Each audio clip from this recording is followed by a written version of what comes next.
আপনারা সবাই কেমন আছেন? আশা করি আল্লাহর অশেষ রহমতে খুব ভালো আছেন। আমিও আলহামদুলিল্লাহ ভালো আছি। তো ঈদ তো চলেই গেল, এই জন্য আমি সবাইকে জানালাম বাসি ঈদ মোবারক। যেহেতু ঈদ চলে গেছে এই জন্য বাসি হয়ে গেছে, যাই হোক একটু যোগ করলাম। তো আজকের রেসিপি, যারা নাকি ঈদে পোলাও, বিরিয়ানি, রোস্ট, গরুর মাংস, খাসির মাংস খেয়ে বোর হয়ে গেছেন তাদের জন্য, তারা এই ভর্তাটা খেয়ে অনেক ভালো লাগবে। আজকের রেসিপি হলো বেগুন ভর্তা, একটু ইউনিকভাবে বানাবো। তো আজকের এই বেগুন ভর্তা বানানোর জন্য এই যে আমি 2টা বেগুন নিয়ে নিছি। আর এই বেগুন ভর্তাটা ইন্ডিয়ার ফেমাস একটা নায়কের পছন্দের একটা বেগুন ভর্তা, সেটা হলো জ্যাকি শ্রফ। আমরা সবাই জ্যাকি শ্রফকে চিনি। তো এই যে এখন প্রথমে আমি বেগুনটাকে একটু কেটে নিব। বিসমিল্লাহির রহমানির রহিম। এই যে কেটে নিলাম, 2 সাইড থেকে আমি কাটবো। এই যে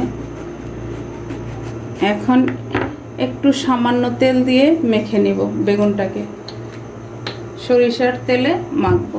তো আজকের এই রেসিপিটা আপনারা এখন এই ঈদের মৌসুমে বানায় খেয়ে দেখতে পারেন। আশা করি অনেক ভালো লাগবে, নিরাশ হবেন না। আর যদি একটু ভালো লাগে তাহলে আমার চ্যানেলটাকে সাবস্ক্রাইব করবেন, লাইক করবেন, শেয়ার করবেন এবং কমেন্টস করবেন। এখন এই যে রসুনের কোয়াগুলি আমি এখানে দিয়ে দিব। এখানে আমি 2টা রসুনের কোয়া দিয়ে দিব, দিয়ে আর এইখানে আমি এই যে একটা কাঁচামরিচ দিয়ে দিব। এখন ঝাল যে যতটুকু খান অতটুকু দিবেন। আর যদি কেউ শুকনো মরিচ দিতে চান তাহলে শুকনো মরিচটাও দিতে পারেন। আমি এই যে 2টা কাঁচামরিচ দিয়ে দিলাম এখানে, আর একটা রসুনের কোয়া দিয়ে দিলাম। এখন এইভাবে সেমভাবে আমি এই যে এটাকেও কেটে নিব। 2টাতেই আমি এইভাবে রসুন আর কাঁচামরিচটা দিয়ে দিলাম। এখন আমি এই বেগুনগুলা একটু চুলায় পোড়ায় নিব। স্ট্যান্ড দিয়ে দিছি, এখন বেগুনগুলা দিয়ে দিব, দিয়ে চুলাটা জ্বালাই দিব। বিসমিল্লাহির রহমানির রহিম। চুলার আঁচটা মিডিয়ামে রাখলাম, মিডিয়ামে রেখে বেগুনগুলো আমি পোড়াই নিব। আর যারা ফেসবুক পেজ থেকে দেখতেছেন তারা আমার পেজটাকে লাইক, শেয়ার, কমেন্টস করে দিবেন। আমাদের প্রিয় একটা নায়কের রেসিপি আমরা যদি না করে খাই তাহলে কি করে বুঝবো? আমার রেসিপিটা ফলো করে অবশ্যই বাসায় বানায় দেখতে পারেন, অনেক ভালো লাগবে। বেগুনটা একটা সাইড পোড়ানো হয়ে গেছে, এখন আবার আমি এই সাইডটা উল্টাই দিব।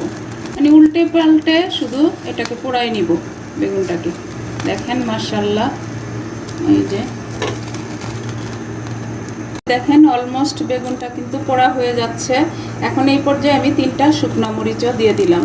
আমি কিন্তু রেসিপিটা করছি জ্যাকি শ্রফ যেই রেসিপিটা দেখাইছে সেটা, ওটাতে কিন্তু ওনারা শুকনো মরিচটা দেয় নাই, কিন্তু আমি দিলাম। যেহেতু আমরা বাঙালি, একটু শুকনো মরিচ ভর্তাতে না থাকলে আমাদের কাছে ভালো লাগে না, তাই না? তো এইভাবে আমি পোড়াই নিলাম। এখন যে যতটুকু ঝাল খান অতটুকু দিয়ে নেবেন। এই যে দেখেন পোড়ানো হয়ে গেল, এখন এটা আমি সাইডে রেখে দিব। আমরা তো সচরাচর বেগুন ভর্তাতে পেঁয়াজটা কেটে দেই, কিন্তু জ্যাকি শ্রফ এই পেঁয়াজটাকে ছেঁচে তারপর দিছে। তো এই জন্য আমি একটা হামাল দিস্তি নিয়ে নিলাম আর 2টা পেঁয়াজ এভাবে কেটে নিলাম। এখন এটাকে একটু ছেঁচা দিয়ে নিব। যে একটু ছেঁচে নেওয়া হয়ে গেল, এখন আমি এই পেঁয়াজটা নামাই নিব। যে একটু আধা ভাঙা করে নিলাম, পার্ট বাই পার্ট পেঁয়াজটা রয়ে গেল, এরকম আস্তই ছিল। এখন এই পর্যায়ে আমি এই যে অল্প একটু ধনেপাতা, এটাকেও একটু ছেঁচে নিব। এই যে ধনেপাতাটাও ছেঁচা হয়ে গেল। এখন এই পর্যায়ে আমি এই যে 3টা শুকনো মরিচ এখানে দিয়ে দিব।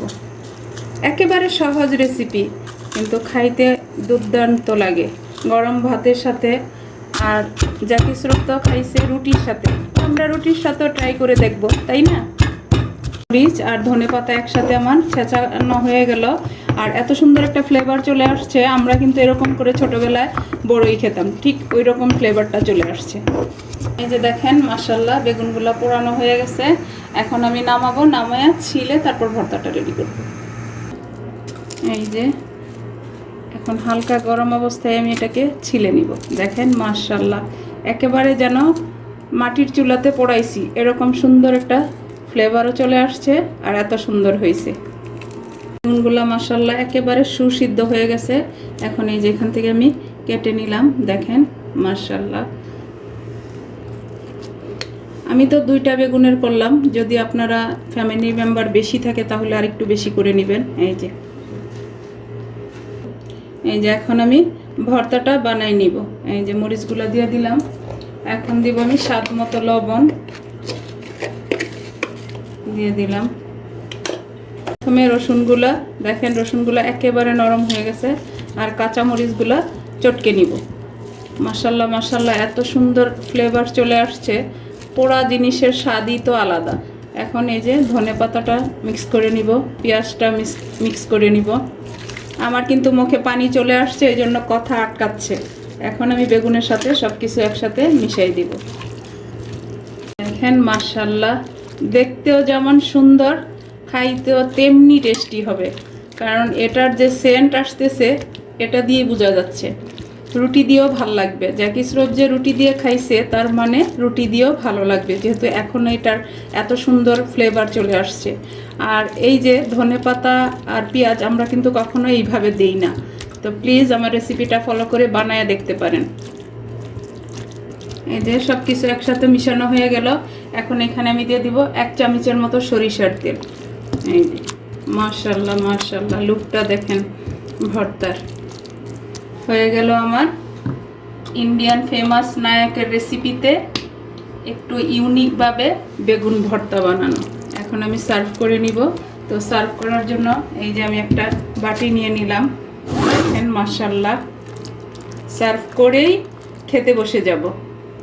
এই যে এরকম ভর্তা যদি থাকে টেবিলে গরম ভাতের সাথে, তাও আবার এরকম ঈদের 2-1 দিন পরে, পোলাও মাংস খাওয়ার পরে, মুখের টেস্টটাই বদলে দিবে এই বেগুন ভর্তাটা।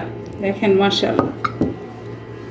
এখন উপর দিয়ে একটু সরিষার তেল দিয়ে দিব, বাস। দেখেন হয়ে গেল আমার জ্যাকি শ্রফ স্পেশাল বেগুন ভর্তা। তো প্লিজ আপনারাও বানান, সবার সাথে এনজয় করুন। আজকে আমার ভর্তা বানানো শেষ হয়ে গেল, আমি আপনাদের কাছ থেকে বিদায় নিব। আবার নতুন কোনো রেসিপি নিয়ে আসবো। আল্লাহ হাফেজ।